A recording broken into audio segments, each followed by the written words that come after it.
Muito boa noite a todos, senhor presidente, nobres vereadores e vereadoras.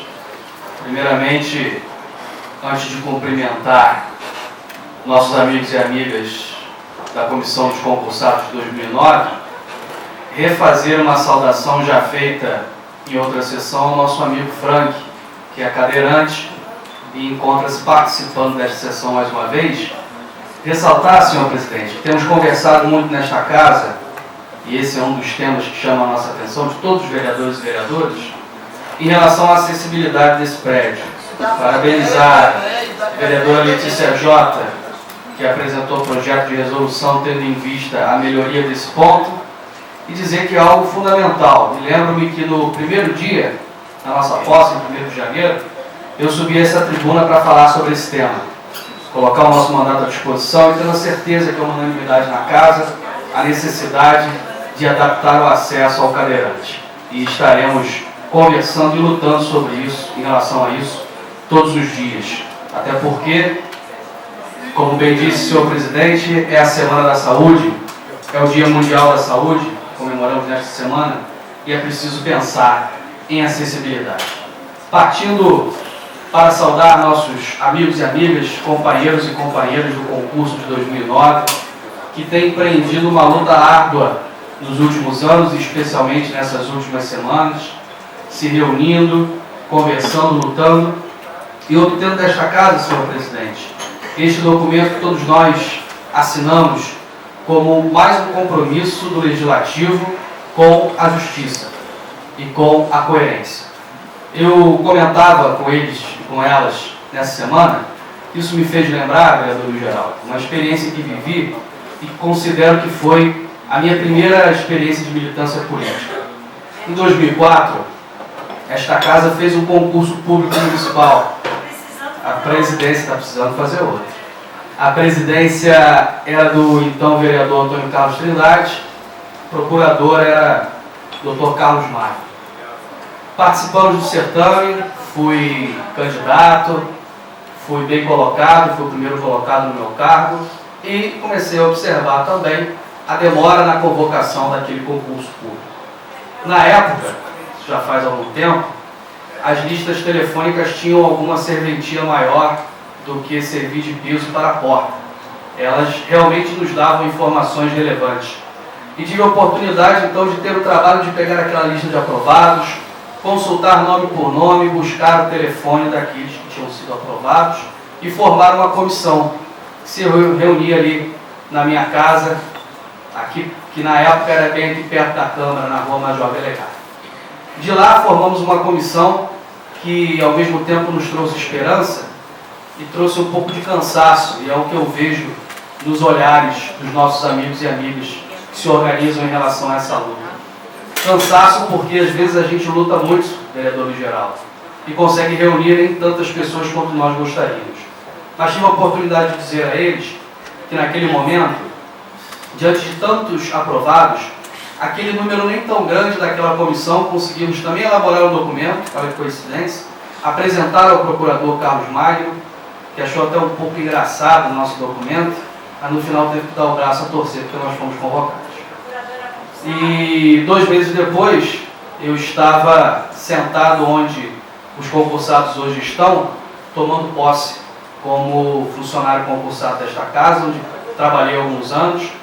O único remanescente desse período é o vereador Luiz Geraldo, que inclusive foi meu presidente nesta casa, e hoje é meu companheiro de legislatura. É uma história real, uma história de luta, mas que não foi uma luta só do Rafael Tessani. Foi uma luta de todos os convocados e aprovados daquele concurso, e é uma luta que se repete com vocês hoje. E que felizmente ou infelizmente ainda vai se repetir, porque nessa cidade, para se fazer justiça, a gente tem que ralar muito, a gente tem que suar muito. Não deveria ser assim, mas já que é, vamos à luta, vamos enfrentar e vamos vencer, porque vocês serão convocados e a gente vai fazer todo o esforço para que a justiça seja feita e para que o funcionalismo de Cabo Frio possa ganhar com vocês, lutadores, guerreiros e guerreiras, integrando os nossos quadros. Parabéns pela luta de vocês, parabéns a todos os vereadores e vereadoras que compraram essa ideia, e que lutarão junto conosco para que o resultado seja positivo e que a justiça possa ser feita. Assim, senhor presidente, eu gostaria de avançar tocando num ponto que Vossa Excelência tratou aqui nesta tribuna e que é bastante oportuno para que a gente possa continuar essa conversa, que são os centros de educação especial integrados. Na verdade, nós movimentamos através do nosso gabinete o ofício 067/2017, endereçado à secretária Laura Barreto, porque na sexta-feira, no dia em que, inclusive, fomos colaborar com o Ministério Público, depondo sobre nossa representação sobre os contratos emergenciais da Concercaf, recebemos no caminho a notícia por telefone de servidores afirmando que estava ocorrendo o fechamento desses centros. E, para minha sorte, surpresa ou coincidência, naquela mesma calçada do Ministério Público eu encontro com a secretária Laura Barreto, que estava ali para uma outra reunião sobre o ensino médio, com o Ministério Público Estadual, o deputado Flávio Serafim também estava presente, e outros personagens também desse imbróglio. E tive a oportunidade, então, de conversar com ela pessoalmente sobre a notícia que eu acabava de receber. Não me fazendo de rogado, e até para oficializar essa conversa, fiz questão de emitir esse ofício, cuja resposta veio de forma bastante rápida e bastante trabalhosa, e parabenizo a secretária por em tão pouco tempo ter nos dado uma resposta tão interessante, 2 páginas de ofício, com detalhes, com números, que pôde ser repassado aos demais vereadores e vereadoras. Ora, a notícia que recebemos, senhor presidente, era do fechamento desses centros. Isso nos preocupou sobremaneira. O ofício que recebemos de resposta, a secretária, e eu vou ler alguns trechos sobre isso, preciso lembrar que nós temos 3 centros de educação especial em Cabo Frio, Fernando Azevedo, o Durval Silva e o Maria Aparecida em Tamoios. Apenas o Durval Silva encontra-se em prédio próprio, os outros 2 são alugados. Nós sabemos os problemas que tivemos na última gestão em relação ao aluguel de prédio. E somos a favor de que o aluguel seja reduzido, mas que as atividades possam ir para prédios próprios. Porque, senhor presidente, e vou discordar parcialmente de Vossa Excelência, entendo sim que a luta deve ser em relação à cobrança para que daqui a alguns meses esses centros reabram. Mas eu, inclusive, já combinei, já marquei oficialmente com a secretária Laura, amanhã, 9h30 da manhã, estou batendo na porta da secretaria, porque eu quero tentar algo mais, eu quero que não feche. Nem por 2 meses, nem por 1 mês, nem por 1 dia. O esforço que nós pudermos fazer, e temos feito contas em relação a isso, eu fiz alguns levantamentos financeiros, a secretária me mandou o custo desses centros anualmente, todo esforço precisa ser feito para que nenhum dia eles fiquem fechados, que mudem de localidade, que mudem de estrutura, mas que não fechem um só dia, senhor presidente. Porque nós sabemos, nós que convivemos na área da educação, que as crianças especiais, 1 dia sem os centros, 2 dias, 3 semanas, 1 mês ou 2 meses, correm sérios riscos, não só em suas formações pedagógicas ou acadêmicas, mas em suas formações sociais, nos seus comportamentos psicológicos e sociais. Esse será o nosso pedido amanhã, essa será a nossa luta, e eu reforço aquilo que falo nessa tribuna sempre. Talvez eu fale isso tanto quanto o líder do governo que está aqui presente. Sabemos da situação financeira do Brasil, temos consciência, mas não podemos deixar de lutar pela educação por causa disso. Nós tivemos, senhor presidente, nesse mesmo período, nesse mesmo trimestre, nesses primeiros 100 dias, em 2016, comparando com os primeiros 100 dias de 2017, um crescimento de quase 13% dos repasses federais e estaduais para prefeituras de Cabo Frio. Eu trouxe os números aqui. Se nós tivemos no primeiro trimestre de 2016 uma arrecadação de pouco mais de 75 milhões, neste trimestre a arrecadação chega a quase 85 milhões. Nós temos um gasto, senhor presidente, de pouco mais de 3 milhões com esses centros. Nós temos um gasto, por exemplo, com o Fernando Azevedo, um aluguel mensal de pouco mais de 2 mil, quase 3 mil reais. É um valor que vai ser economizado? É um valor que vai ser economizado. É uma dívida que pode ser paga? É uma dívida que pode ser paga. Mas que isso não justifique o fechamento nem por 1 dia desses centros, para que nossas crianças não paguem a conta que não é delas. A conta que, na verdade, foi criada por uma sequência de governos que não valorizaram a educação, que jogaram o dinheiro do contribuinte no lixo. Isso não pode acontecer. E é essa luta que nós teremos, e é essa luta que nós faremos amanhã com a secretária Laura Barreto. Nós tivemos no orçamento da educação, senhor presidente, de 2016 para 2017, um crescimento de 11%, embora o orçamento geral tenha caído 9%.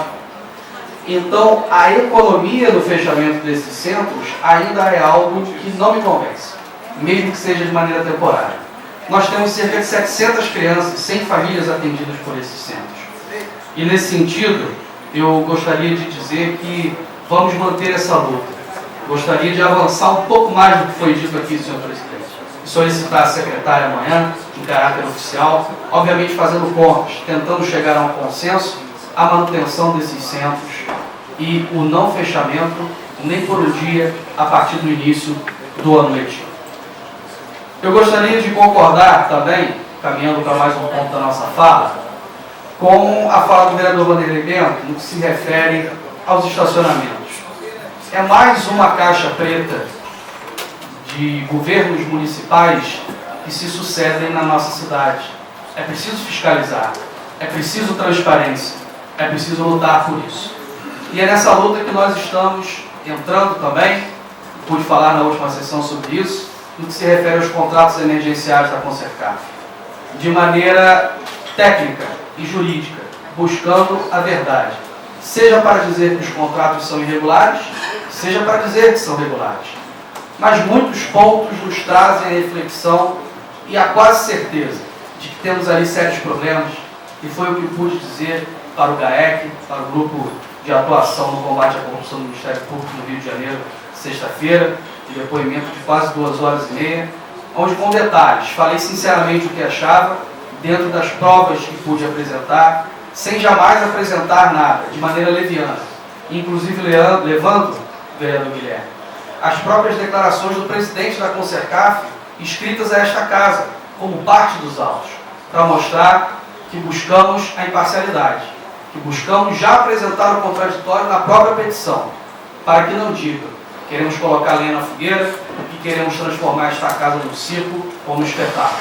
O que nós queremos em todos os casos colocados até agora, senhor presidente, é justiça, é verdade, é legalidade e é coerência.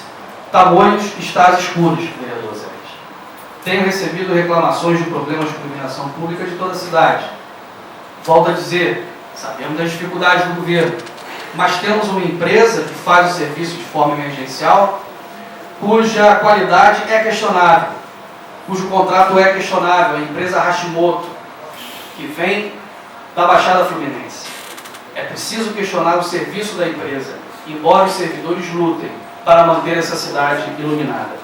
E é na busca do fim dessa escuridão, vereador Vanderlei, tanto de Tamoios, vereador Zé, quanto de caixas pretas, escuras, como do estacionamento ou dos contratos da Concercaf, que nós celebramos aqui os 100 dias de mandato de todos nós.